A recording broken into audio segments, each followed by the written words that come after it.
चीजें हम देखेंगे। जब मूसा फिरौन के पास जाता है, राइट, तो हम एक्चुअली पहले 9 जो विपत्तियां आती हैं मूसा के परमेश्वर के न्याय की वजह से, मूसा के द्वारा परमेश्वर चुनौती देता है फिरौन को। तो इन चुनौतियों में 9 विपत्तियां, पहली 9 विपत्तियों को हम सिर्फ सारांश की दृष्टि से देखेंगे क्या क्या होगा। पहली विपत्ति 7वें अध्याय में आई 14 से 24 में, और वो क्या था, किसी को ध्यान है? नील नदी को लोहू में बदलना। नील नदी जो थी बहुत बड़ी नदी थी, आज भी बहुत बड़ी नदी है नील नदी। नील नदी को में मूसा ने अपना, क्या था मूसा के हाथ में? लाठी। मूसा ने अपनी लाठी उसकी ओर फैलाई और नील नदी का पूरा पानी लहू में बदल गया, राइट। दूसरी विपत्ति क्या थी? 7वें अध्याय की 25वीं पंक्ति 8 से 15, सॉरी 7वें अध्याय की 25वीं पंक्ति से लेकर 8वें अध्याय की 15वीं पंक्ति में। दूसरी विपत्ति क्या थी? मेढक। पानी के ऊपर, नदी में मेढक, नहरों में मेढक, झील में मेढक, सब जगह मेढक ही मेढक। कल्पना करिए, बड़े खतरनाक थी। नील नदी वहां की सबसे पानी का स्रोत थी। नील नदी में सारी छोटी नदियां कनेक्टेड थी। नील नदी का पानी लहू बन गया, राइट। उसके बाद मेढक। तीसरा कुटकियां। 8वें अध्याय की 16 से 19 में कुटकियां कीड़े होते हैं एक टाइप के। चौथी विपत्ति, कुटकियां कौन से वाले कीड़े होते हैं? जुए टाइप, जानवरों के और सबके, है ना, सबके कुटकियां, सब लोग खुदगार है। फिर चौथी विपत्ति 8 से 20, 8वें अध्याय की 20 से 32 में एक तरीके की मक्खियां, मच्छर थे, डांस नाम है, मेरी बाइबल में लिखा है, राइट। 5वीं विपत्ति घरेलू पशुओं पर, राइट, कि उन पे बीमारी आ जाएगी, मर जाएंगे। 6वीं विपत्ति फफोले, इंसानों और जानवरों में के शरीर में फफोले पड़े। 7वीं विपत्ति क्या हुआ? ओले और आग की वर्षा हुई, 9वें अध्याय की 13 से 35 में। 8वीं विपत्ति टिड्डियां, पूरे की पूरी फसल नष्ट करने को, 10वें अध्याय की 1 से 20।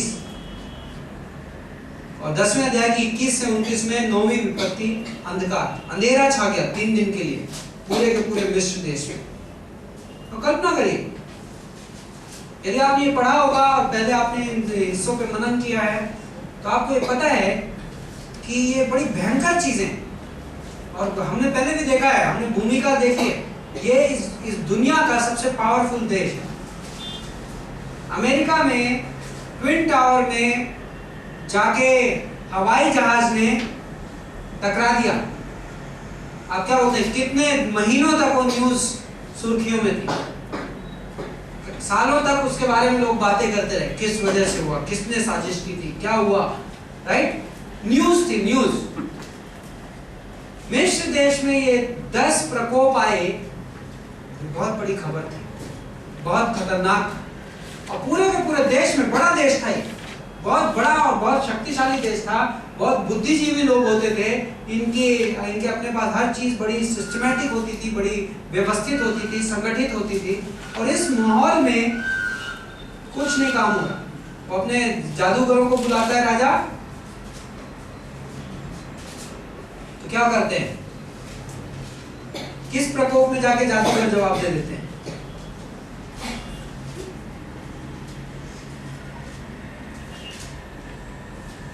एक जगह पे जाके उसके जादूगर बोलते हैं कि फिरौन उनको छोड़ दो।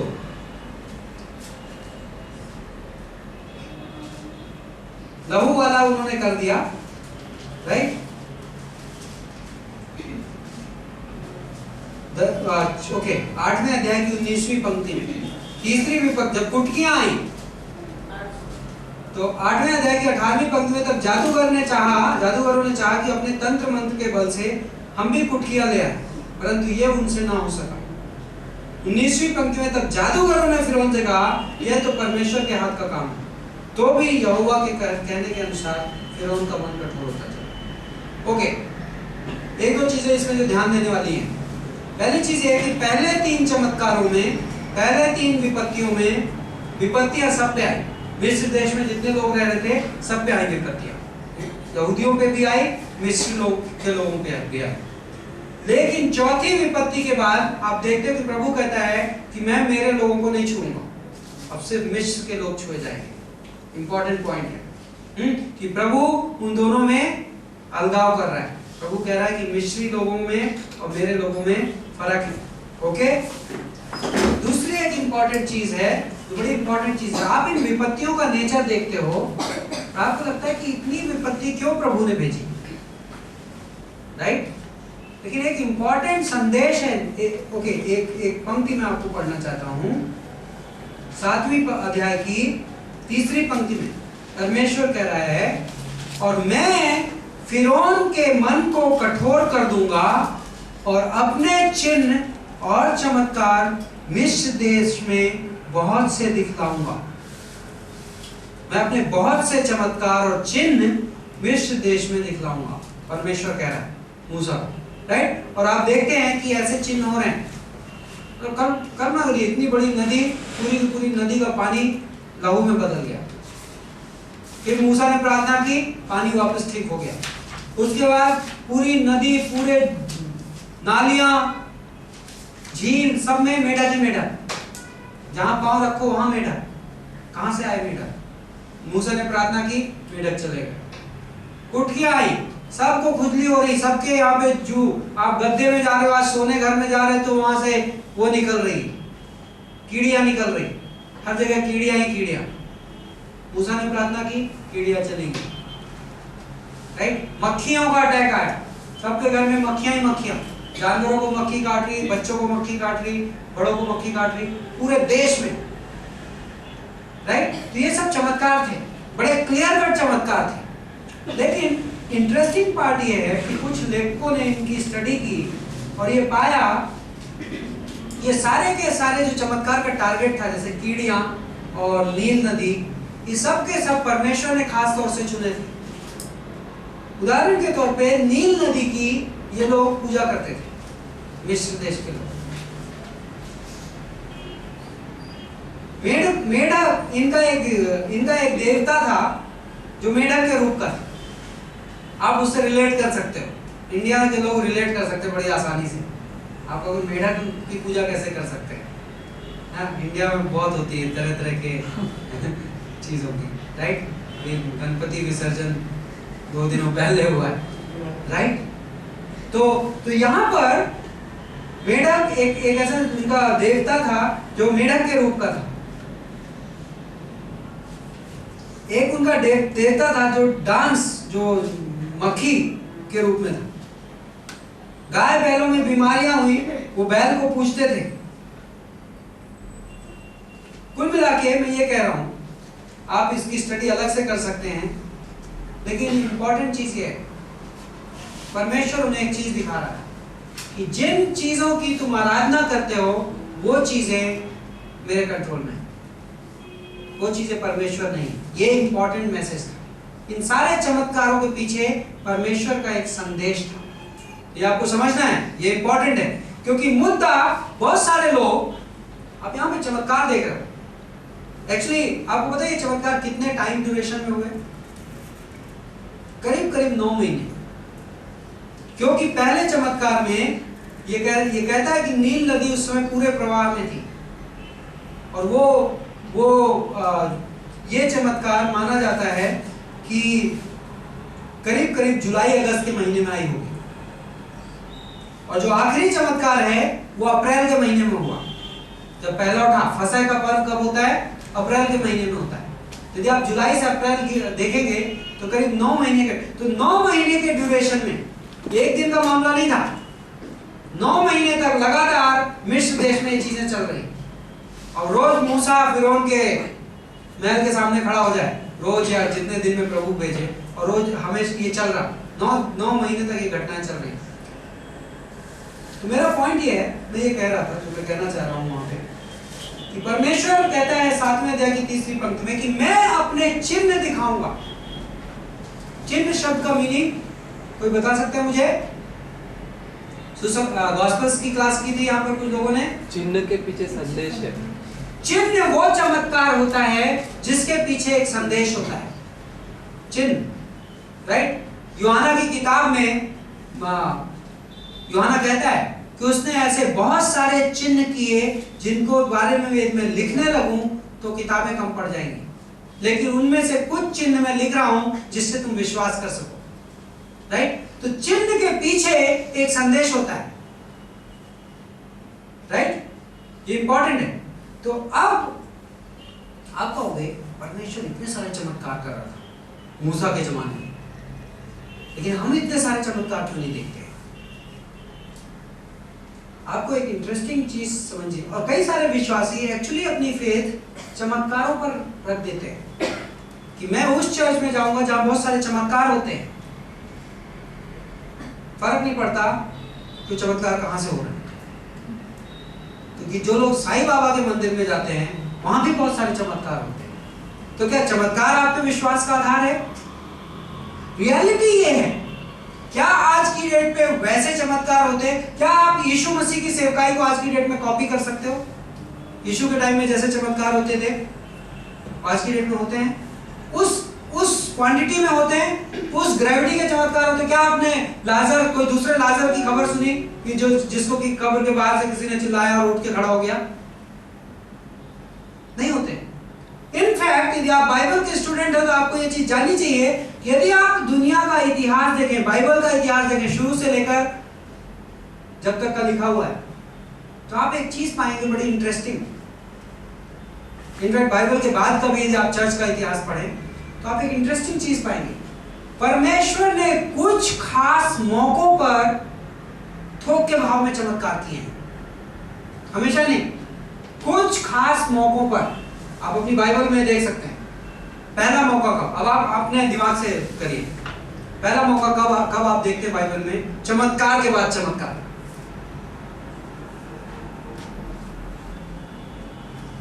अब तक पढ़ चुके हो आप, उसके पहले उत्पत्ति के पहले दूसरे अध्याय में परमेश्वर ने वचन कहा और आसमान बन गया। परमेश्वर ने वचन कहा, वैसा होते देखते हो आज की डेट में कभी? लेकिन जबरदस्त, आप कल्पना करिए, चमत्कार था। एक दिन में कहीं से कुत्ते, बिल्ली, जानवर सब एक साथ, वाओ, कहां से आ गए?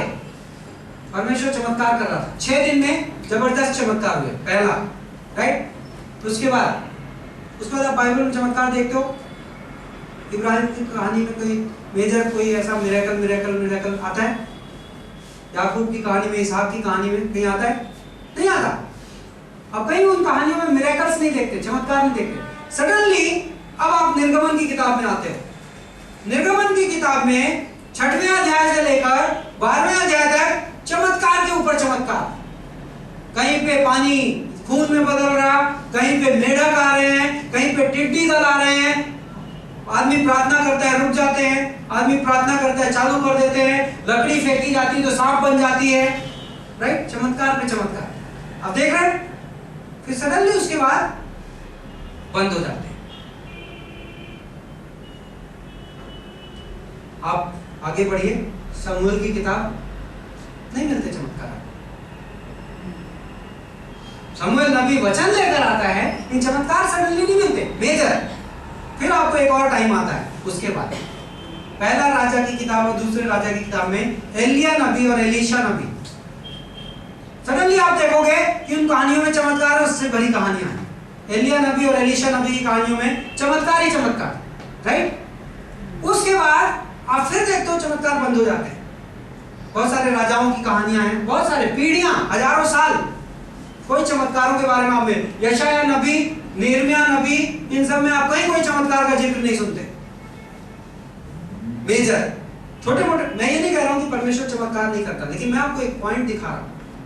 उसके बाद यीशु मसीह आता है सीन में, और यीशु मसीह के टाइम में फिर खूब सारे चमत्कार होते हैं, राइट? यीशु मसीह मरों में से जीवित होता है, फिर शांत पड़ जाता है। इस बार थोड़ा छोटा टाइम है, छोटे टाइम के लिए शांति पड़ती है। फिर उसके दिन पवित्र आत्मा आता है और फिर धड़ाधड़ चमत्कार होते हैं। दूसरे अध्याय में, तीसरे अध्याय में, चौथे अध्याय में, प्रेरितों के काम में। और उसके बाद आप देखते हैं बाय द टाइम 10वां अध्याय वगैरह गुजरता है, फिर सडनली आप चमत्कारों की नहीं सुनते। पौलुस की सेवकाई में कहीं कोई चमत्कारों का जिक्र नहीं है, एक दो जिक्र, छोटे छोटे जिक्रों को छोड़ के, बाकी मिशंस का जिक्र है, प्रचार का जिक्र है। राइट? बड़ा इंपॉर्टेंट लेसन है। विश्वासी को यह पता होना चाहिए कि जब परमेश्वर को कुछ खास करना होता है, एक खास तरीके से काम चालू कर रहा होता है, तब वो मास में चमत्कार भेजता है। क्योंकि उसे पता है, जैसे मूसा के टाइम में यदि चमत्कार नहीं हुए होते तो लोग मूसा को लीडर स्वीकार नहीं करते। राइट? ठीक वैसे ही एलिया और एलीशा नबी के टाइम में प्रभु बहुत राजा लोग बड़े हो रहे थे, राजा लोग पावरफुल थे, राजा अपनी ताकत के दम पे राज्य कर सकता था, लेकिन प्रभु के दास को राजा कैसे स्वीकार करेगा? प्रभु अपनी योजना में नबी नाम के पद को एक खास अहमियत दे रहा था। प्रभु कह रहा था ये लोग हैं, इनके द्वारा मैं बात करूंगा। इसलिए एलिया और एलीशा नबी को यह ताकत दी गई कि वो उस तरीके के चमत्कार करें। एक बार वो पद इस्टेब्लिश हो गया, यहाँ भाई इजराइल के लोग ये जानते थे कि हमारे यहाँ राजा होता है और हमारे यहाँ नबी होता है, इस्टेब्लिश हो गया। उसके बाद चमत्कार नहीं देखते आप। फिर परमेश्वर ने मसीहा भेजा, मसीहा की अथॉरिटी पहचानवानी है, ये मसीहा है, तो परमेश्वर ने क्या भेजा? चमत्कार पे चमत्कार, चिन्ह। एक्चुअली उनको चिन्ह कहा जाता है, चमत्कार नहीं। चिन्ह वो चमत्कार हैं जिनके पीछे छिपा एक संदेश है। परमेश्वर इन चमत्कारों के द्वारा, चिन्हों के द्वारा इंसान के पास एक संदेश भेज रहा है। फिर उनके लिए संदेश क्या था? कि मैं परमेश्वर हूं, जिससे कि तू जान सके कि सिर्फ मैं परमेश्वर हूं। राइट? और उसके बाद प्रेरितों के काम में कि पतरस के द्वारा ही क्यों, पौलुस के द्वारा ही क्यों, और इन चेलों के द्वारा ही क्यों कलीसिया आगे बढ़ेगा। परमेश्वर ये साबित करने के लिए चमत्कार करता है। आज की डेट में मास स्केल में चमत्कार नहीं होते हैं, और कुछ जगहों पे यदि होते हैं, एक्सेप्शंस हैं, तो प्रभु करता है।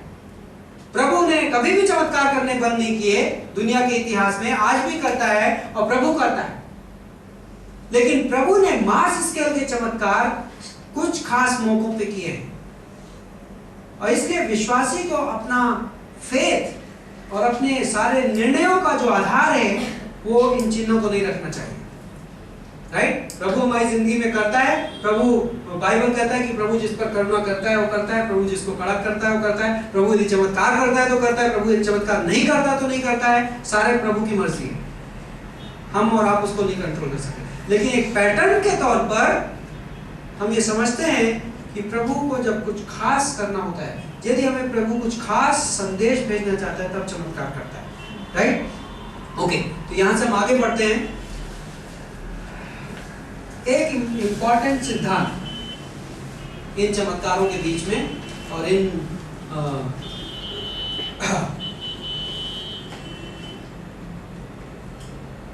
बहुत कष्ट हुआ होगा ना इस समय, जो लोग मिस्र देश में रहे होंगे, बहुत तकलीफ से गुजरे होंगे इन 9 महीने। एक इंपॉर्टेंट सिद्धांत है। प्रभु बोलता है, आपको पता है इतना एक प्रभु बोलता है मेरे पुत्र को जाने दे। इस जगह के बाद निर्गमन के 12वें, 13वें, 14वें अध्याय में एक राष्ट्र का जन्म हो रहा है, एक देश पैदा हो रहा है। राइट? और एक अद्भुत तुलना है, आप देखेंगे, बच्चा पैदा होने वाली तुलना। बच्चा 9 महीना मां की कोख में रहता है और बड़ी तकलीफ से पैदा होता है, बाहर निकलता है। राइट? और यहाँ पे अद्भुत एक उदाहरण, परमेश्वर ने एक देश पैदा किया। परमेश्वर कहता है मेरे पुत्र को जाने दे, मैं पुत्र को मिस्र में से निकालूंगा और बहुत दर्द के साथ निकालूंगा, और 9 महीने तकलीफ होगी। और बड़ा इंटरेस्टिंग इलस्ट्रेशन है कि आपको ध्यान है, बच्चा निकलता है, यदि आप लोग गायनेकोलॉजी से परिचित हैं, तो जब बच्चा माँ के पेट में होता है तो वहां पर एक पानी का स्थान होता है, और जब डिलीवरी होती है उसके पहले बच्चे को उस पानी से पार करके निकलना पड़ता है, मतलब पानी निकलना पड़ता है। जब ये लोग निकले तो आपको ध्यान है किससे बाहर निकले? समुंदर उनके लिए खोला गया और वो उससे निकले। 9 महीने दर्द से गुजरे और फिर पानी से हट के फिर बाहर निकले, बच्चा पैदा हुआ, एक राष्ट्र का उदय हुआ। अद्भुत उदाहरण है। और उसके बाद एक्चुअली बच्चे को दूध पिलाया जाता है, राइट? और परमेश्वर ने निर्गमन की किताब में सिनाई पर्वत पे ले जाके उनको क्या पिलाया? वचन पिलाया। वचन को बाइबल में दूध कहा गया है।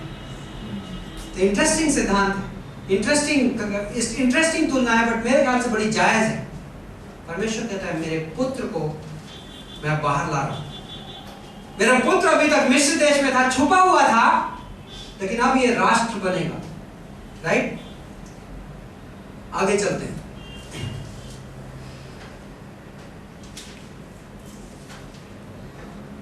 8वें अध्याय की 25वीं पंक्ति में 4 विपत्तियां आ चुकी हैं। फिरौन मूसा और हारून को बुलाकर कहता है तुम जाकर अपने परमेश्वर के लिए इसी देश में बलिदान करो। वाह! आपको लगेगा अरे मूसा का मन परिवर्तन होने लगा। मूसा कहता है जाओ। बाहर क्यों जा रहे हो? वो कहते हैं हम 3 दिन की यात्रा करके जंगलों में जाके परमेश्वर को बलि चढ़ाना चाहते हैं। वो कहता नहीं, जाओ और इसी देश में रहते हुए बलि चढ़ाओ। और इंपॉर्टेंट सिद्धांत, संसार आपसे यही कहता है, संसार कहता है परमेश्वर की आज्ञा पूरी तरीके से मानने की क्या जरूरत है? आप क्रिश्चियन हो, आपको इतने पागल क्रिश्चियन बनने की क्या जरूरत है? मिशन फील्ड की क्या जरूरत है? सेवकाई करने की क्या जरूरत है? आप मेरे संसार में रहते हुए ही, मजे करते हुए भी प्रभु की आराधना कर सकते हो। और ये झूठ बहुत सारे लोगों के पास आता है और विश्वासी को बड़ा सतर्क होना चाहिए। तो यहां पर मैं आपको ये दिखा रहा हूं, फिरौन ने 4 बार मूसा के सामने प्रपोजल्स रखे, 4 प्रपोजल्स रखे और चारों प्रपोजल्स समझौते थे। संसार हमारे सामने समझौते ऑफर करता है कि जिससे हम परमेश्वर की संपूर्ण मर्जी से हट के काम करें। पहला प्रपोजल देखिए, तुम जाकर परमेश्वर के लिए इसी देश में बलिदान करो। बाहर मत जाओ, इसी देश में कर लो, राइट? मूसा के पास बुद्धिमत्ता थी, परमेश्वर के द्वारा दी गई। मूसा उत्तर देता है, मूसा बोलता है हमें नहीं पता क्या, इस देश के लोग बैल की और जानवरों की पूजा करते हैं, इंडिया टाइप का। लोगों को नाराज होने का कोई हक नहीं। यदि कैमरे में आप बैठे हैं तो कोई नई बात नहीं है। मिस्र देश में भी लोग करते थे और बहुत सारी जगहों पे लोग करते हैं, लेकिन गलत है। मूसा कहता है ये लोग इसकी आराधना करते हैं जानवरों की। हम यदि यही देश में रहते हुए जानवरों की बलि चढ़ाएंगे तो दंगा हो जाएगा और लड़ाई होगी। प्रभु की मर्जी वो नहीं है। नेक्स्ट 28वीं पंक्ति में फिरौन ने दूसरा ऑफर दिया, मैं तुमको जंगल में जाने दूंगा। ओके चलो, तुम जंगल में जाना चाहते हो मूसा, मैं तुम्हें जंगल में भी जाने दूंगा, लेकिन दूर मत जाना। बाहर जा सकते हो आप, लेकिन दूर मत जाना। प्रभु ने स्पेसिफिकली कहा था, क्या कहा था? 3 दिन की यात्रा करके बाहर आना, दूर मत जाना। दूसरा मौका, दूसरा समझौता। तीसरा समझौता आपको 10वें अध्याय की 11वीं पंक्ति में मिलेगा। 9वीं पंक्ति पढ़िए, मूसा क्या बोलता है? नहीं, 8वीं पंक्ति में मूसा और हारून फिरौन के पास बुलाए गए और उसने उनसे कहा चले जाओ, अपने परमेश्वर यहोवा की उपासना करो। ओ सडनली लगेगा अरे दुनिया के लोग बड़े अच्छे हो गए हैं, इनसे दोस्ती कर लो, चले जाओ। परंतु जाने वाले हैं कौन कौन? 9वीं पंक्ति में मूसा ने कहा, हम तो बेटे बेटियां भेड़ बकरी गाय बैल समेत बच्चों से बूढ़े तक सब के सब जाएंगे। वाह, ये क्रिश्चियन का कन्विक्शन होना चाहिए। पूरा परिवार प्रभु के पीछे चलेगा। यहोशू कहता है ना, मैं और मेरा पूरा परिवार प्रभु के पीछे चलेगा। बच्चे भी जाएंगे, भेड़ भी जाएगी, बकरी भी जाएंगे। तो मैं चर्च जाऊंगा तो मैं चर्च में अकेला नहीं जाऊंगा, मेरी पूरी फैमिली चर्च जाएगी।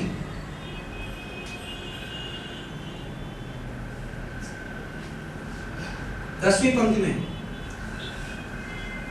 उसने इस प्रकार उनसे कहा, किसने? फिरौन ने, यहोवा तुम्हारे संग रहे, जबकि मैं तुम्हें बच्चों समेत जाने देता हूं। देखो तुम्हारे आगे को बुराई है, नहीं, ऐसा नहीं होने पाएगा। तुम सिर्फ पुरुष ही जाकर यहोवा की उपासना करो। फिरौन ने ऑफर किया, अरे तुम समझते नहीं हो, बच्चे बहुत छोटे हैं, जंगल में जाएंगे, थक जाएंगे, प्यास लगेगी, भूखे होंगे, मत जाओ, तुम मर्द जाके करो। अच्छा होगा लगा, अरे संसार मेरा कितना ख्याल, मेरा बॉस मेरा कितना ख्याल रखता है ऑफिस में। आपको नहीं पता, यदि आपका बॉस अविश्वासी और प्रभु की योजनाओं को नहीं जानता है, आपका बॉस संसार में है, तो संसार आपको किसी न किसी तरीके से खींचना चाहता है समझौते में। चौथा समझौता 10वें अध्याय की 24वीं पंक्ति में। तब फिरौन ने 9 विपत्तियां हो चुकी थी, ओके, आखिरी चांस। फिरौन ने मूसा को बुलवाकर पूछा, तुम लोग जाओ और यहोवा की उपासना करो, अपने बच्चों को भी लेके जाओ। ओके, पिछली बार बात बच्चों पे जाके अटक गई थी, बच्चों को भी लेकर जाओ।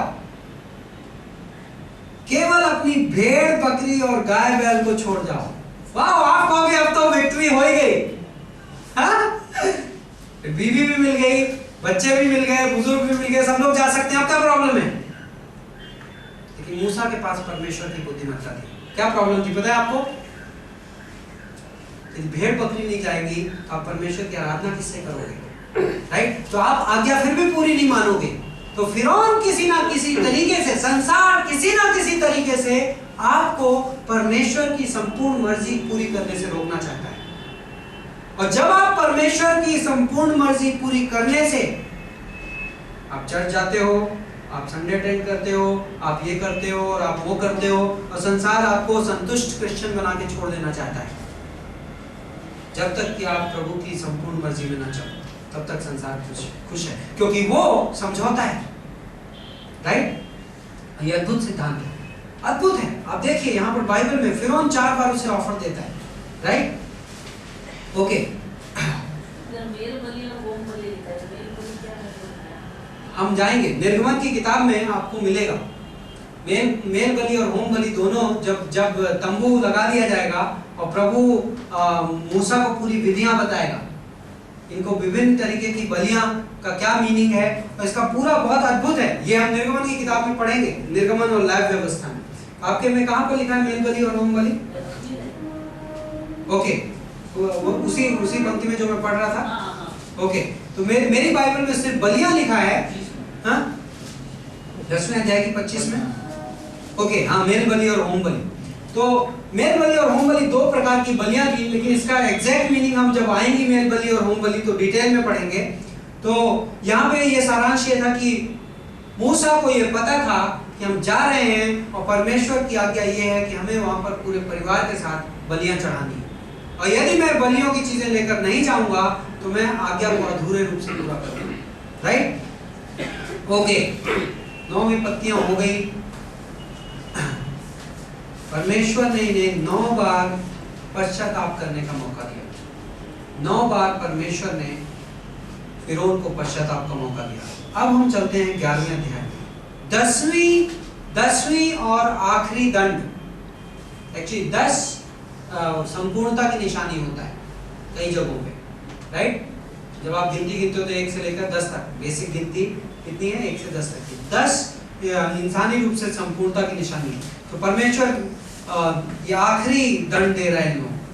परमेश्वर मूसा को बुलाता है, परमेश्वर को बोलता है कि भाई मूसा टाइम आ गया, मेरा वादा पूरा करने का टाइम आ गया है, और अब तुम एक काम करो, मैं तुम लोगों को आजाद कराऊंगा। 12वें अध्याय में, ओके, चौथी पंक्ति में, 11वें अध्याय की चौथी पंक्ति में मूसा ने कहा, यहोवा इस प्रकार कहता है कि आधी रात के लगभग मैं मिस्र देश के बीच में से होकर चलूंगा, तब मिस्र में सिंहासन पर विराजने वाले फिरौन से लेकर चक्की पीसने वाली दासी तक के पहलौठे, मतलब पहला बेटा, वरना पशुओं तक के सब पहलौठे मर जाएंगे, और सारे मिस्र देश में बड़ा हाहाकार मचेगा, यहाँ तक कि उसके समान ना तो कभी हुआ होगा और ना होगा। पर इजराइलियों के विरुद्ध क्या मनुष्य क्या पशु, किसी पर कोई कुत्ता भी नहीं भौंकेगा, इसलिए जिससे कि तुम जान लो कि मिस्रियों और इजराइलियों में मैं यहोवा अंतर करता हूं। इंटरेस्टिंग चीज है। तो 12वें अध्याय में, 12वां अध्याय इंपॉर्टेंट अध्याय, मुझे लगता है पुराने नियम के कुछ खास इंपॉर्टेंट अध्यायों में से 12वां अध्याय। 12वां अध्याय में पहली बार इजराइल देश ने फसह का पर्व मनाया, और कहानी ऐसी है कि परमेश्वर इनसे कहता है, आप अध्याय को पढ़िएगा, खुद से सीरियसली पढ़िएगा। कहानी है, परमेश्वर कहता है कि मैं आज की रात इस देश में आऊंगा, और इनको मैं आखिरी चिन्ह दिखा रहा हूं कि मैं इनके पहलौठों को मारूंगा, लेकिन मैं इजराइल के लोगों को टच नहीं करना चाहता। लेकिन कैसे होगा? तो परमेश्वर कहता है, मैं तुम्हें एक चिन्ह दूंगा, एक नया तरीका दूंगा, ये पर्व दूंगा जो तुम आने वाली सारी पीढ़ियों तक मनाओगे। और पर्व ऐसा होगा कि इस महीने के, ये उनके कैलेंडर का पहला महीना है। 12वें अध्याय की दूसरी पंक्ति बोलती है कि यह महीना तुम्हारे लोगों के लिए पहला महीना, तो यहां से इनका कैलेंडर चालू होता है यहूदियों का। इस महीने को निसान का महीना बोलते हैं, उस समय तक अबीब का महीना बोलते थे, बाद में निसान का महीना बोलने लगे। यहाँ से उनका कैलेंडर शुरू होता है, यहूदियों का कैलेंडर बोलता है इस महीने के 10वें दिन तुम अपने लिए, अपने परिवार के साइज के अनुसार से एक मेमना चुनना। मेमने की खासियत दी गई है, और हमें पता है ये पूरी की पूरी तस्वीर, फसह की जो तस्वीर है बाइबल में, हमें एक आने वाले घटना के बारे में कही गई है। यह आदि रूप है। किसका आदि रूप है? प्रभु यीशु मसीह का आदि रूप है, अद्भुत तरीके से। और फसह का त्योहार हमारे लिए भी एक आदि रूप है। जैसे फसह के त्योहार के द्वारा क्यों दिया परमेश्वर ने? बाइबल कहता है कि इन्हें फसह का त्योहार इसलिए दिया गया क्योंकि इस त्योहार के दिन ये बचाए गए, मिस्र देश से ये बचाए गए। राइट? हम लोग भी, उद्धार का मतलब क्या होता है? बचाया जाना। हम लोग भी बचाए गए, हमारे पापों की सजा से बचाए गए। तो हमारे जीवन में जो हमने उद्धार ग्रहण किया और इजराइल के इतिहास में जो ये फसह का दिन है, ये दोनों बिल्कुल बराबरी पे खड़े होते हैं। राइट? तो इस त्योहार के दिन ये फसह आदि रूप कहलाता है और हमारा उद्धार उसकी पूर्ति कहलाता है। तो इस त्योहार के दिन परमेश्वर कहता है कि 10वें दिन, इस महीने के 10वें दिन आप मेमना चुनोगे। और आप देखोगे अद्भुत तुलनाएं हैं। यीशु मसीह जब आखिरी बार इजराइल देश में घुसा, जेरूशलम में घुसा, यरूशलेम में, तो रविवार के दिन घुसा। निसान महीने का 10वां दिन था। 10वें दिन उसने आधिकारिक रूप से अपने आप को मसीहा के तौर पर, मेमने के तौर पर इजराइल देश के सामने पेश किया। और ये बोलता है कि जब तो आप 10वें दिन ले लोगे मेमने को, तो ये बोलता है 5वीं पंक्ति में कि मेमना बिल्कुल निर्दोष होना चाहिए, निष्कलंक होना चाहिए। मतलब ऐसा मत करना कि मेमने की आंख फूटी हो, कोई कहीं पे चोट लगी हो, ऐसा मेमना नहीं चाहिए, बिल्कुल निष्कलंक चाहिए। ये किस चीज की तस्वीर है? यीशु मसीह परमेश्वर का मेमना, यूहन्ना 1:29। और यीशु मसीह निष्कलंक था, यीशु मसीह निष्पाप था। मेमना कैसा चाहिए? इंसान के पाप के लिए जो बलि बनेगा मेमना, वो कैसा चाहिए? निष्कलंक मेमना होना चाहिए। यीशु मसीह निष्कलंक मेमना था। 6वीं पंक्ति में बोलता है इस महीने के 14वें दिन तक, तो निसान के महीने के 14वें दिन तक मेमने को अपने पास रखना। यीशु मसीह 10वें दिन यरूशलेम में प्रवेश किया, जब होशाना होशाना की आवाज के साथ रविवार के दिन, वो 10वां दिन था, और शुक्रवार के दिन वो 14वां दिन था निसान के महीने का। और निशान के महीने के 14वें दिन वो मेमना बलि चढ़ाया गया। राइट? अब तो ये बोलता है कि 14वें दिन उस मेमने को गोधूली के समय इजराइल की सारी मंडली के लोग उसे बलि करें। तब वे उसके लोगों में से कुछ लेकर फिर क्या करेंगे, बलि चढ़ाएंगे आप मेमने का, और उसका जो खून रहेगा, लहू रहेगा, उसको दरवाजे पर लगाएंगे। बड़ा इंटरेस्टिंग थॉट है, कितना सही है कितना नहीं आप मतलब हम गारंटी से तो नहीं कर सकते, तो कल्पना करिए आपने कभी दरवाजे देखे गांव वगैरह में, लकड़ी के जो दरवाजे होते हैं, यदि आपका दरवाजा खुला हुआ है और आपको दरवाजे के दोनों कॉर्नर पे ऐसे लगाना है, ठीक है, दरवाजे के कोने पे आपने लहू लगाया, और फिर आपने दरवाजे की चौखट पे, चौखट ऊपर वाली हो सकती है और चौखट दरवाजे के मिडिल में भी एक होती है लाइन, यदि आपने उस पे लगाया और आपने दरवाजा बंद कर दिया तो आपको क्या दिखेगा दरवाजे में? हाँ, क्रूस दिखेगा। एक्चुअली आपने दरवाजा बंद कर दिया तो ये ऐसा और ऐसा। इंटरेस्टिंग है, पता नहीं ये सही है कि नहीं, लेकिन बड़ा रियल लगता है। मतलब उस रात को इजराइलियों के दरवाजे पे जब परमेश्वर का दूत, बाइबल कहता है परमेश्वर ने कहा कि जिस दरवाजे पर मैं लहू लगा देखूंगा उस दरवाजे, उस घर पे का पहलौठा नहीं मरेगा, उस घर पे क्या है, दंड नहीं आएगा। लेकिन जिस घर के दरवाजे पर लहू लगा नहीं मिलेगा उस घर पे दंड आएगा, उस घर का पहलौठा मारा जाएगा। राइट? अद्भुत तस्वीर है विश्वासी की। हम किस वजह से बचाए गए? हमारा उद्धार किस वजह से हुआ? मेमने की बलि के वजह से। राइट? और लेकिन क्या मेमना बलि बना इस वजह से हम उद्धार में आ गए? डायरेक्टली नहीं। कब हम आए उद्धार में? जब हमने विश्वास किया। तो ठीक वैसे उस दिन इजराइल में आपने मेमना बलि चढ़ाया, वो काफी नहीं था। बलि की लहू आपके दरवाजे पर लगना चाहिए। और यदि वो क्रूस जैसा दिखता था तो बड़ा इंटरेस्टिंग था कि उस समय भी परमेश्वर ने एक संकेत भेजा कि एक मेमना आने वाला है जो पॉसिबली हो सकता है कुछ लोग समझते हो कि उस सूली पर चढ़ाया जाएगा और उसका लहू तुम पर लगाया जाना जरूरी है। और आज नए नियम में हम विश्वास के द्वारा मेमने का लहू हमारे दिल में छिड़कते हैं और तब उद्धार होता है, तब हम उस दंड से बच जाते हैं जिस दंड के हम योग्य थे। राइट? एनीवे, आगे बढ़ते हैं। तो उस रात वही हुआ। 46वीं पंक्ति में फिर बोलता है कि उस जो मेमने का उसको पकाना और उसका जो मांस है तुम लोग खाना, पार्टी करना, ये खुशी का दिन है क्योंकि तुम बचाए जा रहे हो। राइट? और खाने के बाद एक इंटरेस्टिंग पंक्ति और है 46वें पंक्ति में बोलता है उस बलि पशु की, उस मेमने की कोई हड्डी ना तोड़ना। वाह! आपको ध्यान है ये भविष्यवाणी थी यीशु मसीह के बारे में, तो सूली पर लटकेगा लेकिन उसकी हड्डियां नहीं तोड़ी जाएंगी। राइट? ये मेमना कौन है? आने वाले समय में सूली पर मरने वाले मसीहा की तस्वीर है। इतने, और आपको पता है यहूदी लोग साल दर साल उस समय से लेकर अब तक फसह का पर्व मनाते आए हैं इसी तरीके से। होता है यदि तुम्हारे साथ कोई परदेशी है, जिसका भी खतना हो चुका है सब उसका मांस खाएंगे, जरूरी है उस मेमने का मांस खाना जरूरी। यीशु मसीह ने क्या कहा यूहन्ना के 6वें अध्याय में कि जब तक कोई मेरा मांस ना खाएगा और जब तक कोई मेरा लहू ना पिएगा तब तक वो मेरा नहीं है। राइट? उसका मांस खाना जरूरी था, सब लोग खाएंगे। राइट? यीशु मसीह इंटरेस्टिंग, उस रात ऐसा ही हुआ। राइट?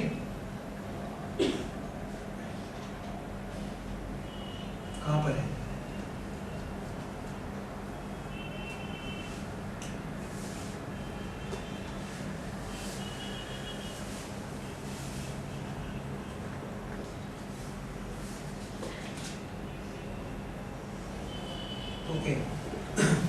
मैं थोड़ा आगे आ गया था।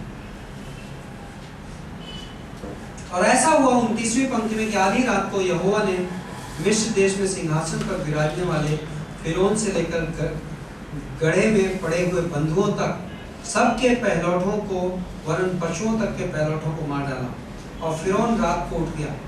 एक इंटरेस्टिंग चीज है, पता है ये माना जाता था मिस्र देश में कि फिरौन का जो बेटा होता है वो उसको गॉड मानते थे, ईश्वर मानते थे, इसलिए फिरौन की आराधना होती थी, फिरौन को सिर झुकाना पड़ता था, सारी जनता फिरौन की आराधना करती थी, जरूरी था मिस्र देश में। इसलिए फिरौन लोग, जो आप पिरामिड देखते हैं, पता है पिरामिड क्यों बनाए जाते थे?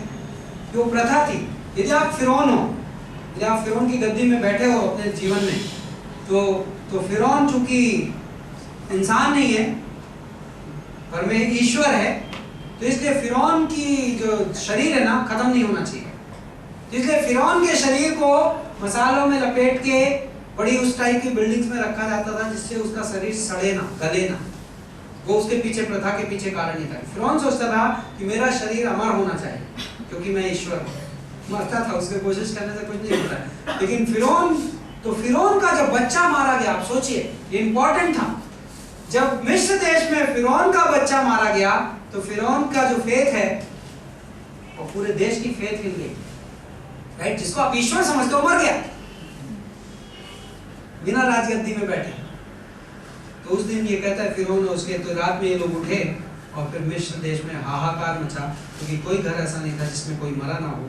तब फिरौन ने रात में ही मूसा और हारून को बुलाकर कहा, तुम सारे के सारे निकल जाओ और जाओ अपने कहने के अनुसार परमेश्वर की उपासना करो, अपने कहने के अनुसार भेड़ बकरियां गाय बैल सबको लेके जाओ और मुझे भी आशीर्वाद दो। ओ यहाँ पर एक सब्जेक्ट आता है, किसका? झूठे पश्चाताप का, राइट? आपको लगा अरे फिरौन बदल गया। आखिरकार 10 बार परमेश्वर का चमत्कार आने के बाद फिरौन बदल गया। बहुत सारे लोग सोचते हैं क्रिश्चियनिटी में कि यदि मैं चर्च में कुछ चमत्कार नहीं करूंगा, यदि कुछ हमारे चर्च में मिरेकल्स नहीं होंगे तो प्रभु का काम आगे नहीं बढ़ेगा। ऐसा कुछ नहीं है। चमत्कार किसी का दिल नहीं बदल सकते। कई बार हमें प्रभु को उसका काम करने देना चाहिए। क्या जिस जगह पे चमत्कारों के नाम पे आप चमत्कारों को ही नहीं उछालते रहते, तो क्या वहां पे चमत्कार नहीं होते हैं? बहुत चमत्कार होते हैं। और कई बार बहुत सारे चमत्कार सीक्रेट रह जाते हैं। कई सारे चमत्कार, प्रभु बहुत काम करता है, प्रभु अपने प्रत्येक व्यक्ति के दिल में काम करता है। लेकिन यदि कोई व्यक्ति ये सोचता है कि चमत्कार लोगों का दिल बदल देंगे, ना।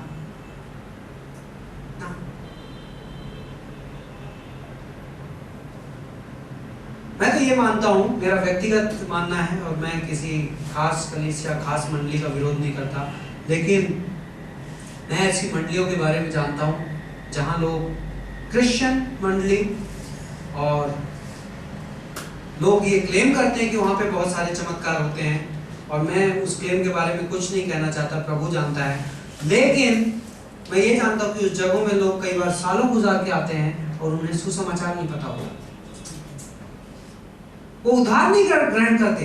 तो मैं ये सोचता हूँ कि उस चमत्कार का क्या फायदा कि मैं बीमार था और मैं चंगाई ग्रहण कर लिया और मैं एक दिन मर गया और मैं नर्क गया, तो मुझे फर्क नहीं पड़ता कि मेरे प्रभु मेरे द्वारा, मेरे कलीसिया में, मेरी संगतियों में, मंडलियों में चमत्कार करता है या नहीं करता है, ये प्रभु का मामला है। लेकिन मैं ये जानता हूं कि मैं वचन जो मेरे सामने है उसका मैं सच्चाई से प्रचार करूंगा, क्योंकि ये वचन लोगों का दिल बदल सकता है, शायद चमत्कार नहीं बदल सकते, राइट? तो ये फिरौन बोलता है, जाओ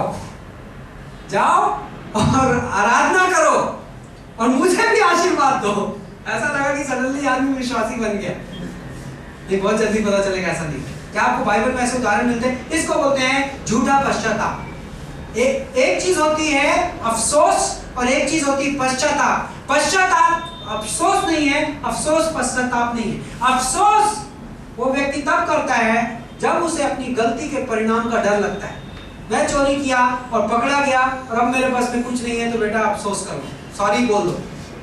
हाँ, लेकिन पश्चाताप वो होता है जो मेरे और परमेश्वर के बीच में होता है, और जो अंदर का मामला है और जो परमेश्वर देखता है। और पश्चाताप इंसान को परमेश्वर के सामने खड़ा होने लायक बनाता है, लेकिन अफसोस नहीं बनाता है। आपको बाइबल में कुछ अद्भुत उदाहरण मिलते हैं, इसलिए कई बार लोग आंसू बहाते हैं, मुझे फर्क नहीं पड़ता।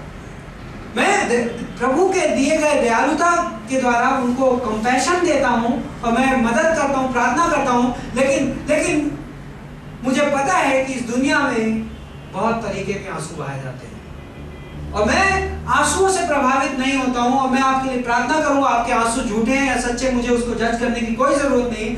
लेकिन सिर्फ कोई व्यक्ति रो देता है, उससे ये नहीं साबित होता कि उसने पश्चाताप किया। और यदि आपने पश्चाताप किया तो मेरा मुद्दा नहीं है, वो आपके और प्रभु के बीच का मुद्दा है। लेकिन ये अच्छा होगा कि आप सच्चा पश्चाताप करें, क्योंकि सच्चा पश्चाताप आपकी जिंदगी बदल देगा। लेकिन झूठा पश्चाताप हो सकता है आपको सजा से बचा ले। बाइबल में 3-4 उदाहरण मैं क्विकली देना चाहूंगा, मेरा बड़ा फेवरेट विषय है। या आप इब्रानियों के 7वें अध्याय में आपको ये विषय मिलेगा, आप पढ़ सकते हैं कि एक भक्ति भरा दुख परमेश्वर की नजर में बहुत अच्छा है। मैं वो वर्स एग्जैक्टली नहीं कोट कर पा रहा हूं इस वक्त, लेकिन भक्ति भरा दुख बहुत अच्छा है। भक्ति भरा दुख हमारी जिंदगी बदल देता है, लेकिन अफसोस हमारी जिंदगी नहीं बदल सकता। बाइबल में कुछ चरित्र ऐसे हैं, आप मेरे फेवरेट एग्जांपल्स हैं, मैं देता हूं ये कई बार, जो रोए और जिनकी जिंदगी देख के ऐसा लगा कुछ समय के लिए कि ये विश्वासी बन गए या इन्होंने पश्चाताप किया, बट इन्होंने एक्चुअली पश्चाताप नहीं किया। और आपको पता है पश्चाताप वो कड़ी है जो आपके आत्मिक भविष्य को तय करती है। राइट? कौन कौन से उदाहरण है जिन्होंने लगा कि पश्चाताप किया लेकिन नहीं किया? एक यहाँ पर है, फिरौन लगा कि पश्चाताप किया लेकिन उसने पश्चाताप नहीं किया। उसने अफसोस किया, अब मेरा बेटा भी मर गया, अब तो मुझे मूसा आशीष दे दे, कुछ भला हो जाए मेरा, लेकिन पश्चाताप नहीं किया। और कौन व्यक्ति है?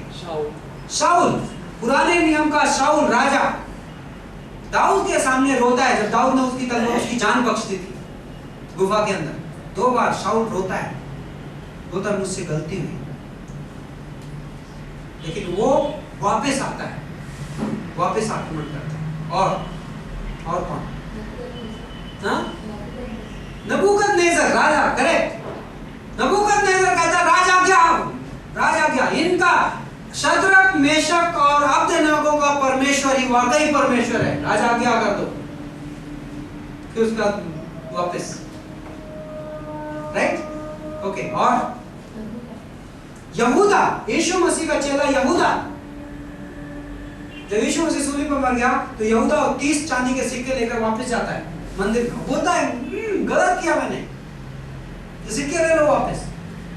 कई लोग, मैं किसी से कल बातें कर रहा था, मैं यही विषय छेड़ा तो उस व्यक्ति ने तुरंत मुझसे बोला क्या पता शायद वो हमको स्वर्ग में मिले। नहीं, लेकिन बाइबल कहता है कि वो शापित है। तो फिर वो क्या था? कैसे पता कि आपको सच्चा पश्चाताप नहीं था? क्योंकि उसके बाद वो जाके आत्महत्या कर लेता है। सच्चा पश्चाताप आपका फोकस आपसे हटा के परमेश्वर पे ला देगा। लेकिन यदि पश्चाताप करने के बाद भी आपका दिमाग खुद पे लगा हुआ है, क्योंकि आत्महत्या वही आदमी करता है जो खुद के बारे में सोच रहा है। ये सच्चा पश्चाताप जब आप पश्चाताप करते हो तो आपकी नजर अपने आप से हटके परमेश्वर पे मुड़ जाती है। और कौन व्यक्ति था? मुझे एक और व्यक्ति लग रहा है कि जिसको हम मिस कर रहे हैं। हाँ, एसाव। आपको ध्यान है, एसाव दुखी हुआ बोलता है, बाइबल बोलता है एसाव दुखी हुआ जब उसका पहलौठेपन का हाथ गया। क्या वो बदला? नहीं बदला। परमेश्वर कहता है इसलिए मैंने याकूब से प्रेम किया लेकिन एसाव को मैंने घृणा की, क्योंकि एसाव का जिंदगी में कभी भी पश्चाताप नहीं हुआ। राइट? ये इंपॉर्टेंट है। तो यहाँ पे फिरौन, ओके, एक आखिरी पॉइंट। परमेश्वर इस समय निर्गमन की किताब में कुछ काम कर रहा है। कई बार आप इन घटनाओं को देखोगे, आपको लगेगा क्या ये परमेश्वर इतना कड़क कैसे हो सकता है? उसने इतने बड़े देश, मिस्र देश, कितने फैमिलीज होंगे, कितने परिवार होंगे। कल्पना करो इंडिया में आज ऐसा हो जाए, इंडिया के हर परिवार का पहलौठा मर जाए। मैं आपको सिर्फ उस सिचुएशन की ग्रेविटी समझाने के लिए बोल रहा हूँ, मैं नहीं रहूंगा मैं पहला उठाऊं। एक चलिए उदाहरण के लिए देखते, कौन कौन अपने माँ बाप का पहला बेटा है? यहाँ हाथ खड़ा करें, उदाहरण देना चाहता हूँ। अरे प्लीज हाथ खड़ा करिए ना, सम्मान करें यार, नहीं मरेगा नहीं भाई नहीं, बेटी भी चलेगी, पहली बेटी। ओके, कितने लोग हैं? 1 2 3 4 5 6। ओके, 20 लोगों की क्लास में, 22 लोगों 25 लोगों की क्लास में 6 लोग, 1/4 25%। अब मुझे लगता है यहाँ पे रेशियो समाओ कम है, ज्यादा होता है वैसे 25%। इंडिया में कितने लोग आज के डेट में? 1 अरब 25 लाख लोग, नहीं 25 करोड़ लोग एक रात में। मैं आपको सिर्फ एक ग्रेविटी बता रहा हूं, मिस्र देश में इतना बड़ा हादसा हुआ एक रात में। होता है, गुलाम से लेकर फिरौन तक किसी का भी पहला उठा, साथ में जानवर हो, जानवरों के पहले उठे अलग से। तो कई बार आप सोचोगे परमेश्वर ऐसा कैसे कर सकता है? परमेश्वर ऐसा कैसे कर सकता है? इंटरेस्टिंग थॉट है, लेकिन मुझे लगता है इस सवाल का एक उत्तर है 37वीं पंक्ति में। तब इजरायली रामसेस उस शहर का नाम था जहां पे वो लोग थे, तब इजरायली रामसेस से कूच करके सुक्कोत को चले और बाल बच्चों को छोड़ वे 6 लाख पुरुष प्यादे थे। ओके, पहली चीज तो कितने लोग निकले? 6 लाख पुरुष। काउंटिंग उसमें जब जनगणना होती तो मेनली पुरुष की होती, 20 से 21 साल की उम्र से ऊपर की। तो यदि 6 लाख पुरुष हैं तो स्कॉलर्स बोलते हैं, यदि आप अंदाजा लगाएं, करीब करीब 3 का एवरेज आता है, क्योंकि जब पुरुष होते हैं तो उसमें बच्चे भी होते हैं, जवान लोग भी होते हैं, औरतें होती हैं, सब बुजुर्ग तो खैर काउंट हो गए। हाँ, इन सबको मिला के पर आदमी के पीछे 2 आदमी और होता है। तो एवरेज स्कॉलर्स बोलते हैं कि करीब 20 लाख लोग उस दिन वहां से निकले, 20 लाख इजरायली लोग। आपको ध्यान है कितने लोग आए थे? कितने लोग आए थे? 70 लोग आए थे उत्पत्ति की किताब के आखिरी अध्याय में। परमेश्वर ने कहा था कि मैं तुम्हें बढ़ाऊंगा। क्या परमेश्वर ने उन्हें बढ़ाया? Yes, right. ओके, तो 38वीं पंक्ति, और उनके साथ मिली जुली हुई एक भीड़ गई और भेड़ बकरी गाय बैल बहुत से पशु भी साथ आए। ये पंक्ति मेरे ख्याल से इसका उत्तर है। मिली जुली भीड़ कौन है? इजरायलियों के अलावा बाइबल बोलता है कि उनके साथ कौन लोग आए? अन्य जाति के लोग आए, मिली जुली भीड़ आई, राइट। उनके साथ निकले। क्यों निकले? क्योंकि उन्होंने ये चीज देखी। मूसा जब फिरौन के सामने खड़ा होता था तो न्यूज़पेपर में छपती थी। अब उस समय के न्यूज़पेपर कैसे होते थे मुझे नहीं पता, लेकिन वो खबर देश में फैलती थी और उनमें से कुछ लोग उस संदेश को और मूसा की बातों को सुनकर यहोवा परमेश्वर पर विश्वास करते थे। और मैं ये मानता हूं, क्योंकि बाइबल में लिखा नहीं गया और मुझे नहीं पता कि एग्जैक्टली ट्रू है कि नहीं, लेकिन मैं ये मानता हूं कि उनमें से कुछ लोग उस रात को यहूदियों के पास आए होंगे और कहे होंगे यहोवा क्या बोलता है।